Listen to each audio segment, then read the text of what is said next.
qu'ils ont lâché la main de Dieu. Et je crois, dans nos cœurs, on ne doit pas se réjouir quand un frère lâche la main de Dieu. Et on doit bien dire Dieu, nous, que nous sommes là ce matin. Il est très important que nous soyons dans ce lieu. Vous savez, la Bible dit que dans quel lieu que nous soyons, que le nom de Jésus est annoncé, est au milieu de nous. Amen. Vous savez pourquoi? Parce que nous sommes le temple du Saint-Esprit. Nous sommes venus à la demeure de Dieu. Et c'est là, dans ce cœur, que Dieu a formé, que Dieu nous parle. Et on a besoin que Dieu nous parle dans nos cœurs. Parce que c'est lui qui le fait. Nous sommes engagés avec Dieu dans les bons, les mauvais jours. Et c'est vrai qu'on voudrait que des bons jours, mais des fois il y a des mauvais jours. Mais le Seigneur reste le même dans nos cœurs. Alors nous sommes heureux d'être là ce matin. Et ce matin, nous sommes tous unis. Et ce matin, je voudrais vous dire quelque chose dans mon cœur. Ce matin, il n'y a pas de grand. Nous sommes tous à la même moment. Devant Dieu, nous sommes tous pareils. Amen. La bonne parole de Dieu. La parole qui nous tient. C'est pour ça qu'on a besoin toujours de lire des textes de la parole de Dieu. Car cette parole est qui produit toujours en nous. C'est pas nous parce que nous n'avons pas de force. Mais c'est la parole qui nous redonne cette force. C'est la parole qui nous redonne la vigueur. C'est la parole lorsque nous, des fois, nous sommes un peu faibles, je dirais. Eh bien, lorsqu'on vient à l'écoute de la parole de Dieu, Dieu reproduit en nous. Et quand je dis faible, ça ne veut pas dire de vivre dans le péché. Parce qu'on a été affranchi du péché. Parce que la Bible, lorsque le Christ vous affranchit, vous êtes vraiment libre. Amen. Nous sommes libres, nous sommes affranchis. Dieu nous a changés. Dieu est bon. Dieu est rempli de miséricorde. On ne pourra jamais saisir vraiment toute la puissance de la miséricorde de Dieu. Parce qu'il demeure toujours avec nous. Nous l'aimons parce qu'il nous a aimés le premier. Amen. Nous l'aimons parce qu'il nous a aimés le premier. Et nous sommes sur la terre. Dieu a créé le ciel et la terre. Et l'homme marche sur sa création. Et en marchant sur cette création, pour ma part, comme pour beaucoup, sans de réaliser que j'étais en train de marcher sur la création de Dieu. Et je marchais sans le Seigneur. Mais un jour, Dieu, sur cette création qu'il a créée, il a envoyé son Fils. Amen. Il a envoyé son Fils mourir sur une croix pour nous racheter. Et à cause de ce sacrifice parfait qu'il a accompli sur le mont Golgotha, sur ces petites montagnes, et à cause du sacrifice de Jésus, ce matin nous sommes là. Et je dirais c'est toute la puissance du sacrifice qui a fait toutes ces choses-là. Et de la résurrection de Jésus. Amen. Alors nous sommes bien ce matin. Notre désir, nous sommes sur la terre, on doit faire face à la vie. Mais notre priorité, c'est que notre cœur soit braqué vers Jésus. On a écouté le témoignage de ces petites filles. Vous savez, à travers ça que le frère a dit, je crois que Dieu nous a fait comprendre beaucoup de choses. Mais notre vie, nous, c'est le ciel. Nous voulons aller près de Dieu. C'est pour ça que nous voulons combattre le bon combat de la foi. Amen. Alors c'est merveilleux ce matin. C'est merveilleux parce qu'on a chanté des cantiques pour la gloire du Seigneur. Et si nous chantons, c'est pour la gloire de Dieu, ce n'est pas pour chanter et faire voir nos belles voix. Parce que la Bible nous dit que celui qui se glorifie dans le Seigneur. Important ce petit mot de Dieu que le Seigneur nous dit. C'est-à-dire qu'on ne doit pas se glorifier dans la chair, mais celui qui se glorifie dans le Seigneur. Dieu nous apprend, nous sommes à son école, et il sait comment bien nous apprendre. Il sait comment bien nous parler. Il sait comment bien nous reprendre. Mais voilà ce qui est merveilleux, le Seigneur ne nous a pas laissés orphelins. Parce que s'il nous avait laissés orphelins, moins de choses, et on n'aurait pas le Saint-Esprit qui nous reprendrait et qui nous ramènerait sur le chemin. Lorsqu'il y a un petit écart des fois, le Saint-Esprit est là. Il nous rappelle à l'ordre. Amen. Alors il y a tellement de choses à dire, mais le principal c'est que c'est la parole de Dieu qui compte. Ce n'est pas, je dirais, à ceux qui frappent les regards, parce que l'homme regarde à ceux qui frappent le regard, mais le Seigneur regarde au cœur. Parce que c'est Dieu qui a formé le cœur de l'homme. Alors on va dire un texte dans la parole de Dieu. Vous savez, je remercie les frères qui m'ont laissé la place de porter le conseil de la parole de Dieu. Vous savez, lorsqu'on porte la parole de Dieu, ce n'est pas un concours. Il y a des messagers qui sont plus profonds. Mais moi, je portais simplement la pensée de Dieu ce matin, que le Seigneur a mis dans mon cœur. Le principal, c'est la pensée de Dieu. Le principal, c'est pas que je vais prêcher peut-être 2 heures ou 1 heure. Si le Seigneur veut que je parle 10 minutes, je parlerai 10 minutes. Si le Seigneur veut que je parle 1 heure, je parlerai 1 heure. Mais laissons faire le Saint-Esprit. On a besoin que le Saint-Esprit prenne de la place dans nos réunions et que le Seigneur nous dirige. Mais il est bon, il est présent. C'est celui qui va nous fortifier ce matin. Et on doit s'attacher, notre cœur doit s'attacher en priorité à Jésus. Parce que nous allons rentrer dans des combats, dans les luttes. On ne sait pas le gouvernement qui est en train de se lever. On ne sait pas comment ça peut tourner. Mais on veut demeurer ferme. Amen. On veut demeurer ferme dans la parole de Dieu. Alors merci Seigneur, j'intègre la parole de Dieu. Amen. Alors je lis un passage dans l'Évangile, dans 1 Corinthiens, chapitre 2.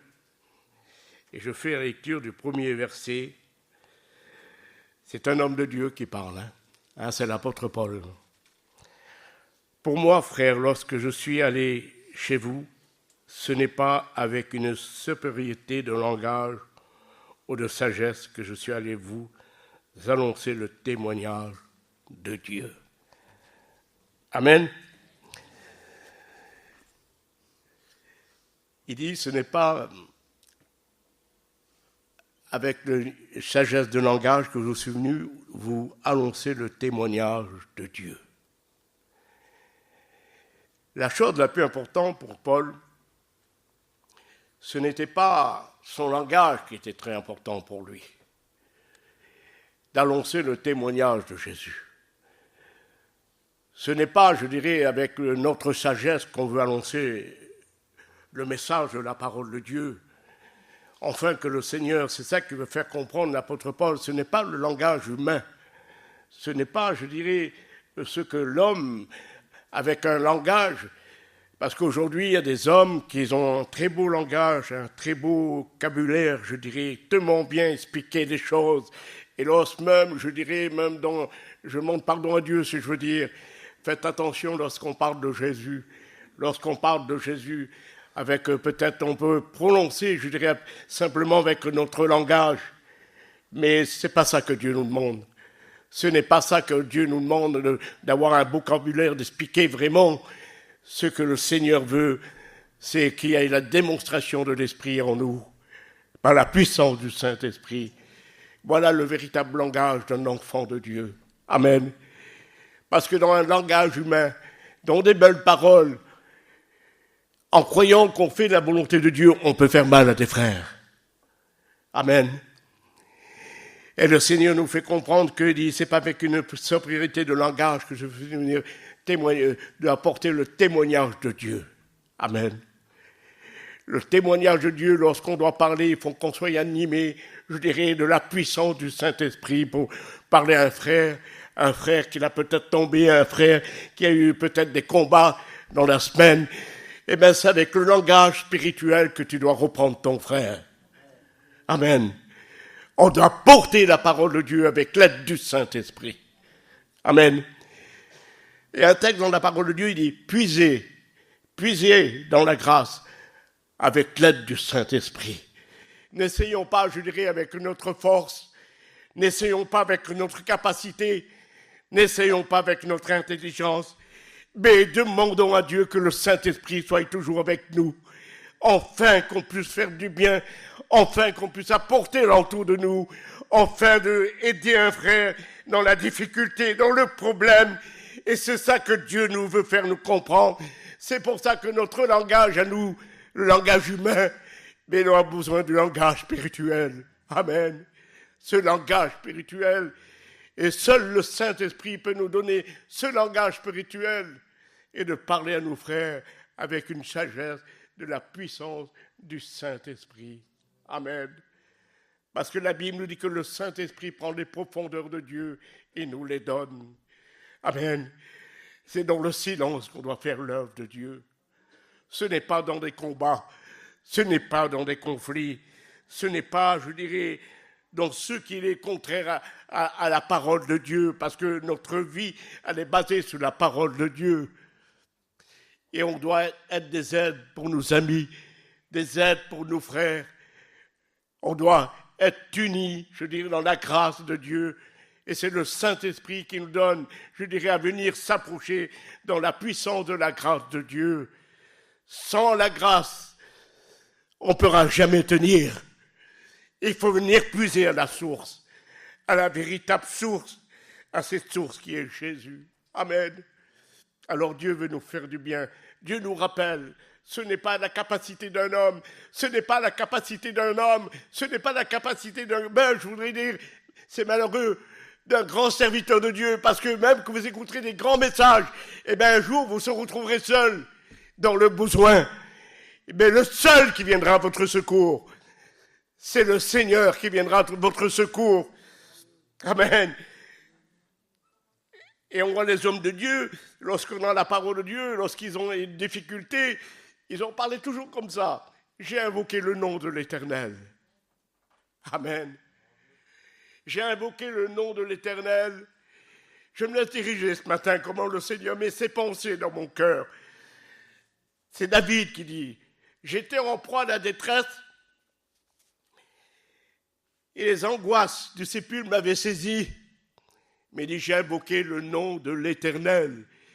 Et bien souvent, peut-être, on a passé des moments spirituels, qu'on aurait voulu avoir des frères à côté de nous qui nous soutiennent.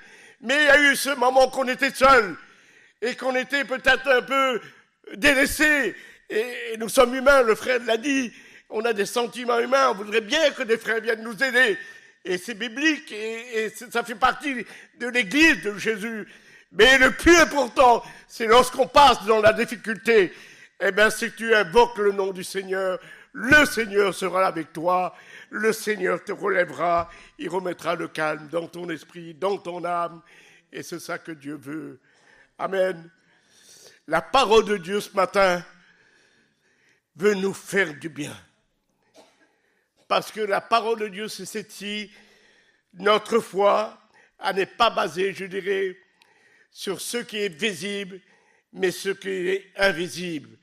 Avec notre foi, c'est par la foi qu'on touche le cœur de notre Seigneur Jésus-Christ. Amen. Alors je lis au 2e verset, parce que c'est merveilleux la parole de Dieu. Ce n'est pas la parole de William, mais c'est la parole de Dieu. C'est la parole de Dieu ce matin qui remplit votre cœur et que vous allez repartir rempli avec le Seigneur. Il va mettre ce calme. Amen. La Bible nous dit, c'est dans le calme et la confiance sera ta force. Lorsqu'il y a la tempête qui est contraire, c'est dans le calme et la confiance sera ta force. Tu dois rester dans le calme. Amen. Alors je lis au verset 2. Car je n'ai pas la pensée de savoir parmi vous autre chose que Jésus-Christ crucifié. Amen. Vous imaginez la pensée de Paul. Paul, vous connaissez l'histoire de Paul, c'était un homme très instruit. Et pourtant, il ne se sert pas de tout ce qu'il avait appris. Paul connaissait la loi de l'Ancien Testament. Paul a été élevé au pied de Gamaliel. Gamaliel, c'était un enseignant. Et là, l'apôtre Paul a été élevé au pied de Gamaliel, au pied d'un grand homme de Dieu. Mais Paul, lui, il dit, c'est le Christ crucifié. Amen. Il avait compris, Paul. Parce que Paul, c'était un homme. Paul connaissait Dieu par les Écritures, par la loi. Et pourtant, un jour, sur le chemin de Damas, le Seigneur va y parler. Cet homme qui avait cette grande connaissance, et lorsqu'il persécutait l'Église, lorsqu'il persécutait l'Église de la première Église à Jérusalem, et qui recevait les lettres des scribes pour aller arrêter les chrétiens, pour aller persécuter les chrétiens. Est-ce que c'est normal qu'un chrétien persécute son frère? Paul, lui, qui était juif, et dont là, c'est qu'il va se passer quelque chose. Il va recevoir des lettres pour aller à Damas. Et là, Damas, il va prendre femme et homme, et il va les ramener liés à Jérusalem. Mais quand il est sur le chemin, amen, il se passe quelque chose. Il entend la voix de Jésus. Il l'appelle par son nom. Saul, Saul, pourquoi me persécutes-tu? Important, ce que le Seigneur y dit. Pourquoi me persécutes-tu? Vous imaginez persécuter l'Église de Jésus.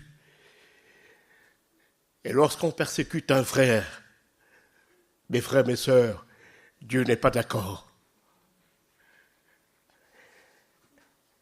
Est-ce qu'on persécute un frère? Dieu n'est pas d'accord parce que Dieu, là, il fait le reproche. Jésus fait le reproche à Paul.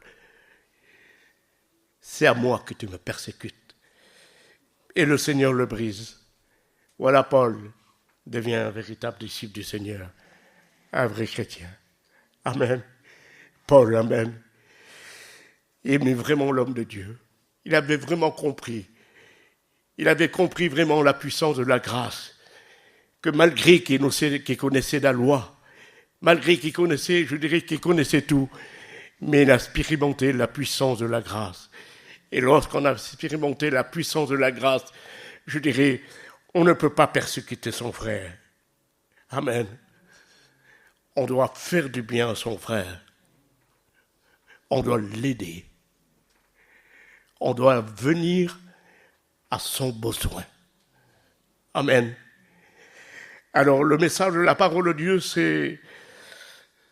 On transmet exactement le message de Paul de ce matin. Ce n'est pas une révélation. On transmet le message. Et les messages qui sont écrits là, ils sont inspirés par le Saint-Esprit. Et nous sommes là pour essayer d'expliquer. Moi, je ne suis pas un savant, hein, parce que je lis avec la grâce de Dieu. Je savais ni un ou pas un. Je lis par la foi. Je lis par la foi. Et je sais que le Seigneur m'a donné de lire la parole de Dieu par la foi. Et c'est pour ça qu'il est important de savoir que nous devons demeurer dans la fidélité de Dieu, ce que Dieu nous demande. Et des fois, ce n'est pas toujours facile, parce que nos caractères changent. Des fois, on s'agite beaucoup, comme cette femme, Marthe et Marie. Et Marthe, c'était une femme qui s'agitait beaucoup. Et Marie avait choisi la bonne part. Le Seigneur va y faire un reproche à Marthe. Pas qu'il aimait plus Marie. Hein. Il va dire, Marthe, tu t'agites pour beaucoup de choses. Une seule chose est nécessaire. Marie a choisi la bonne part. Marie se tenait auprès de Dieu. Amen. Alors on doit réaliser l'important que la puissance de notre foi n'est pas basée, je dirais, dans cette enveloppe, n'est pas basée dans nos désirs. La puissance de la parole de Dieu, notre foi, elle est basée sur la parole de Dieu, sur l'obéissance de la parole de Dieu, ce que Dieu nous demande. Amen. Ce que le Seigneur nous demande. Des fois, c'est pas... On n'a rien à cacher ce matin. Des fois, c'est pas facile. Mais on doit pleurer devant Dieu, de dire Seigneur, aide-moi par la puissance de ta grâce à obéir ce que tu me demandes. Amen. Des fois c'est dur, la chair ne veut pas. La Bible nous dit que la chair a des désirs contraires à celles de l'esprit. La chair ne veut même pas prier.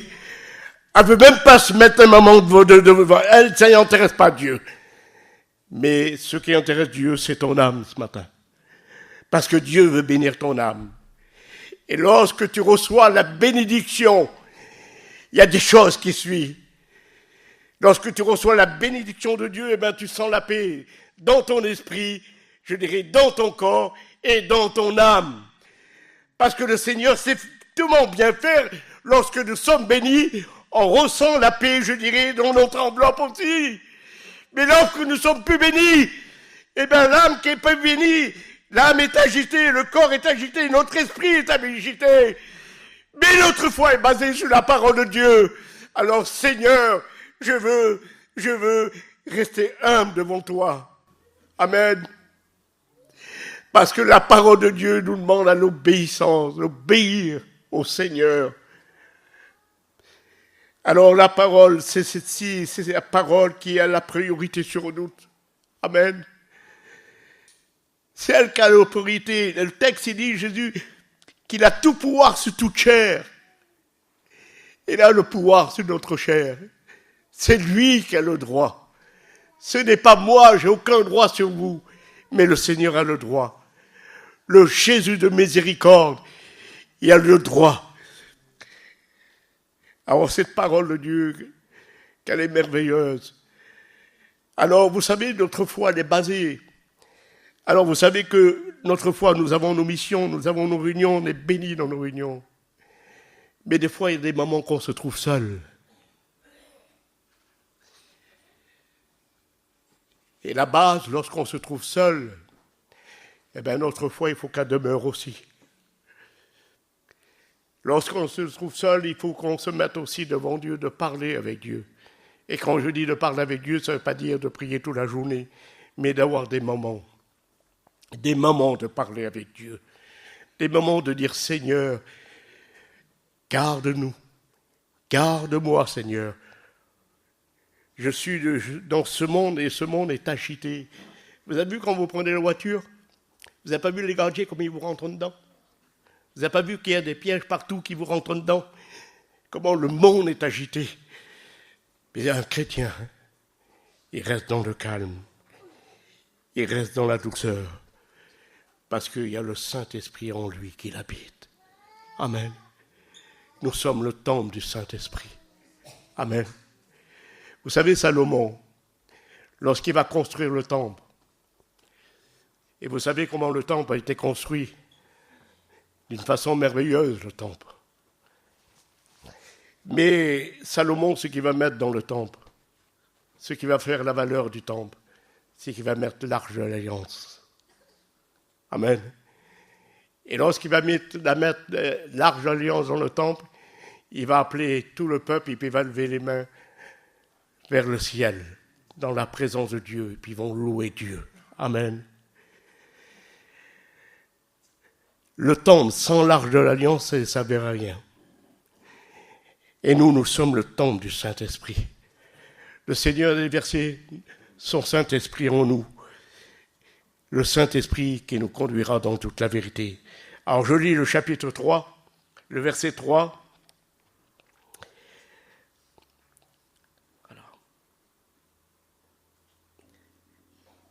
Moi-même, j'étais auprès de vous dans un état de faiblesse, de crainte et de grand tremblement.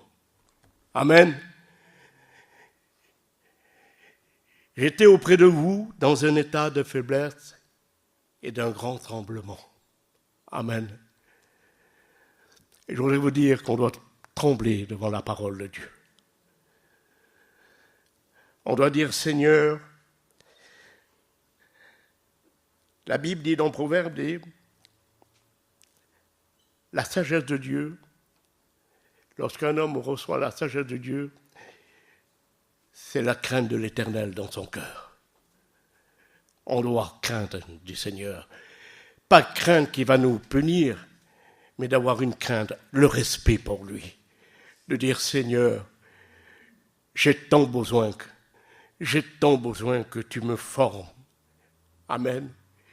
Et nous sommes à son école et il est en train de nous former. Il est en train de nous former. Il est en train de nous apprendre. Alors, la parole de Dieu ce matin, c'est elle qui prime.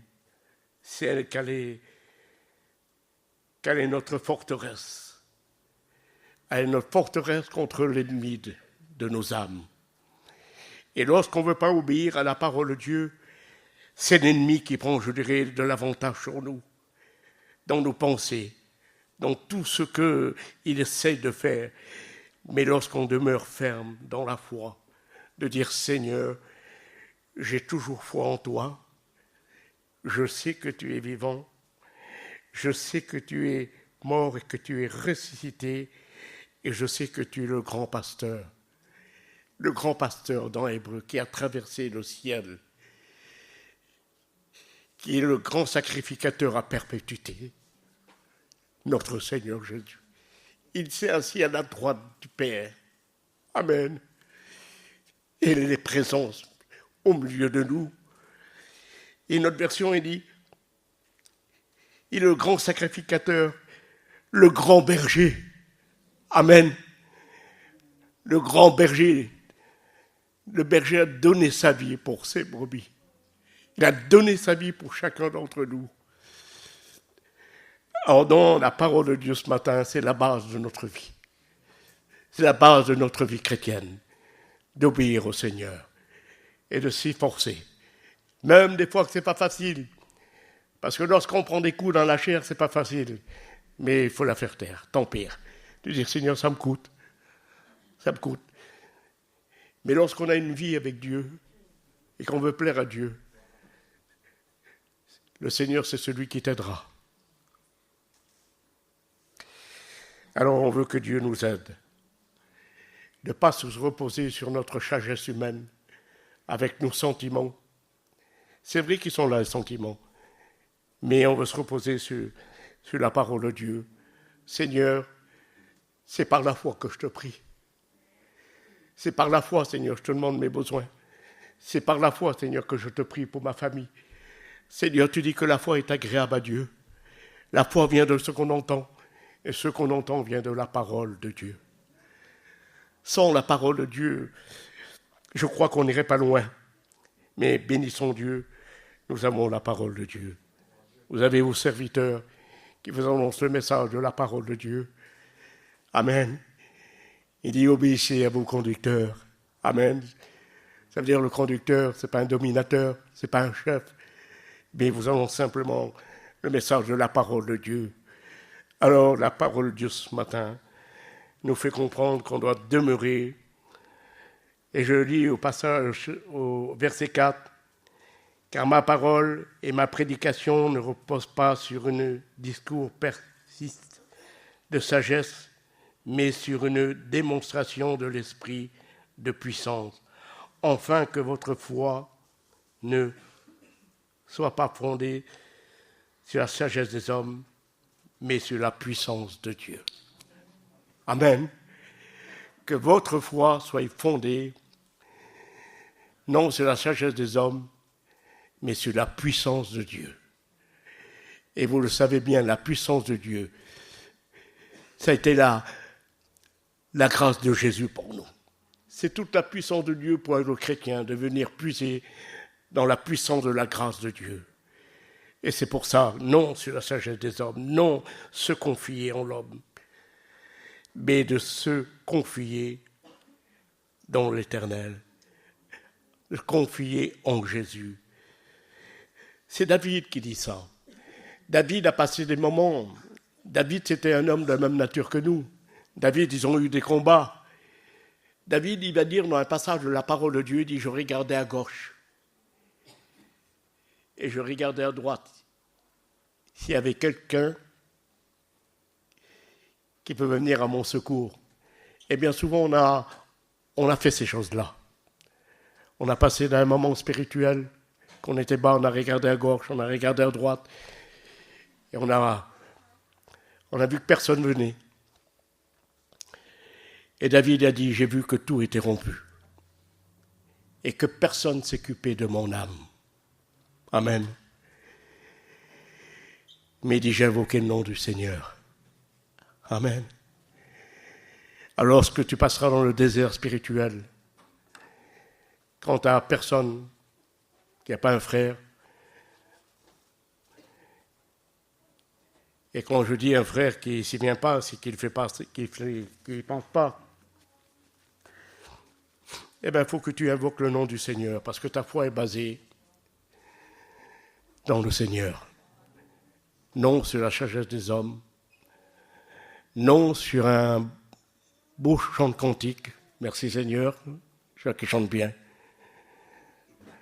Non sur même une réunion d'ambiance, qu'on frappe tous les mains, que tout le monde bouge. Mais ta foi est basée sur la parole de Dieu. Parce que la Bible dit que la foi vient ce que l'on entend. Et ce qu'on entend vient de la parole de Dieu. Et un jour, la parole de Dieu, nous ne la connaissons pas. Le seul qui connaissait le peuple, avant que Jésus vienne sur la terre, mystère caché, c'était le peuple juif. C'était le seul qui connaissait le Créateur. Mais à cause de Jésus, la parole s'est faite chair. Amen. Elle est venue habiter parmi nous, pleine de grâce. La grâce de Dieu. Source de salut pour tous les hommes. Et l'apôtre, il va dire qu'on peut s'approcher librement auprès de Dieu. Amen. Alors c'est bien, lorsqu'on chante des cantiques spirituels, on est béni. Dieu fait comme il veut. C'est lui l'auteur de la bénédiction. C'est lui qui bénit. C'est lui, lorsqu'il touche un cœur, c'est lui qui le fait, par la grâce du Saint-Esprit. En même, je dirais, qu'on chante et qu'on est béni, merci Seigneur, mais l'apôtre, il dit, on peut s'approcher librement auprès de Dieu. C'est-à-dire chez toi, tu peux parler à Jésus. Amen. Dans le lieu secret. Lorsque nous sommes tous ensemble, on est bénis aussi. Mais il y a des moments qu'on se trouve seul. Il y a des moments que nous se trouvons seuls. Il y a des moments que il y a un désert qui se fait dans le cœur de l'homme. Et personne ne le voit, ce désert. Mais seul le Seigneur le voit, ce désert. Mais quand tu l'invoques, la Bible dit, il est auprès de celui qui l'invoque avec un cœur sincère. Seigneur, c'est que ça veut dire ça. Il faut que je prie 5 heures pour que tu me bénisses. Non. Dans une seconde, 2 secondes, quand tu as fait cette prière sincère, il est venu, il t'a visité. Et tu le sais, à chaque fois que tu l'as prié sincère, qu'il t'a béni. Amen. À chaque fois que tu as demandé, à chaque fois que tu as cru que le ciel était fermé et que tu l'as invoqué, avec le cœur sincère, il est venu, il t'a béni. Il est venu, il t'a relevé. Il est venu, il t'a remis sur le chemin. Lui seul le fait. Par la puissance du Saint-Esprit. Il veut te bénir. Ne reste pas sans parler à Dieu. Trouve un moment. Parle avec lui. Comme moi j'ai besoin aussi de parler avec lui. Il n'y a pas de grand, il n'y a pas de fort. La force, ça vient du Seigneur Jésus. La force vient du Saint-Esprit. Le Saint-Esprit veut t'animer. C'est par la puissance du Saint-Esprit que Dieu va t'aider. Parce que la Bible dit que le Saint-Esprit nous conduit dans toute la vérité. Alléluia. Il veut te bénir. Moi, je ne connais pas les cœurs.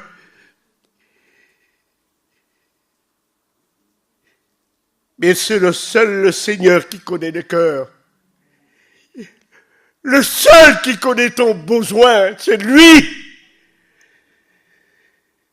Merci Seigneur quand un frère te donne une parole. Mais quand Jésus te la donne, elle a une autre portée. Vous comprenez? Parce que c'est direct Jésus qui te donne cette parole. Et quand il te la donne, lui, croyez-moi qu'il te relève. Ce matin, on est là. Et je pense qu'on a tous besoin du Seigneur. Il n'y en a pas un qui peut dire. Il n'y en a pas un. Et merci Seigneur qui a ce besoin. Et le Seigneur, il sait comment nous faire. Il sait comment nous contrôler. Il sait comment nous enseigner. Vous savez pourquoi? Qu'il nous laisse toujours avec un besoin. C'est pour que tu reviennes toujours auprès de lui. Parce que si tu viendrais peut-être avec un niveau spirituel, peut-être tu serais en train d'écraser peut-être tes frères. Parce qu'il y en a qui sont tellement spirituels, ils marchent sur la pointe des pieds, tu ne peux plus les aborder. Intouchables ils sont. Ils sont plus hauts que leurs frères. Et ça c'est l'humain. Mais le Seigneur, il dit qu'il ne fait exception de personne. C'est ça la différence de la parole de Dieu. Mais nous, notre foi est basée dans la parole de Dieu parce que Dieu met tout en ordre. Il rétablit toutes choses. Alors, lorsque tu passeras dans le problème, c'est par la foi que touchera le cœur du Seigneur Jésus. Dans cette prière, dans cet instant que tu vas le prier avec un cœur sincère, ton Seigneur, lui, ce qu'il veut écouter, c'est ta prière. Et de dire, Seigneur, j'ai besoin de toi. Et on reconnaît, c'est le Saint-Esprit qui nous atteste que nous avons besoin de Jésus. Parce que si le Seigneur nous donnerait un niveau spirituel, comme je vous ai dit, on marcherait sur nos frères. Mais le Seigneur sait comment faire. Il y a une école, lui. Il y a une école qu'elle est formidable, je dirais. Et avec ce besoin, on s'approche du Seigneur et on s'humilie. Amen. Il dit, celui qui s'humilie, il dit, je le relèverai. Amen. C'est que ça veut dire. Le relever comment? Le relever pour qu'il soit plus haut que ses frères? Non. Il te relève parce que tu as eu besoin de lui. Amen. Et celui-là qui se lève, je l'abaisserai. C'est-à-dire, tu ne recevras pas la bénédiction. Mais celui qui s'humilie, je le relèverai. Combien de fois il t'a relevé? Quelle patience qu'il a, Jésus. Quelle patience qu'il a le Fils de Dieu. Parce qu'il nous aime. Alors, je crois que je n'irai pas plus loin. Et quelques pensées ont mis sur mon cœur. Vous savez, je ne vous ai pas porté un message cadré. Je n'ai pas peut-être la capacité, mais je sais que dans la parole de Dieu, le Seigneur a appuyé sa parole par le Saint-Esprit. Invoque-le ce matin. Si tu l'as besoin, c'est que tu sens dans ton cœur de l'invoquer. On doit être des aides pour nos frères. Amen. Alors on va remercier Dieu. Je laisse la place à un frère. Et après vous priez votre Seigneur. Voilà Seigneur, c'est devant toi que je suis. Je suis qu'un instrument entre tes mains. Tu vois tes enfants, Seigneur Jésus, ce matin. Tu connais toutes choses de ton ciel de gloire, Seigneur. Nous rentrons dans des moments difficiles.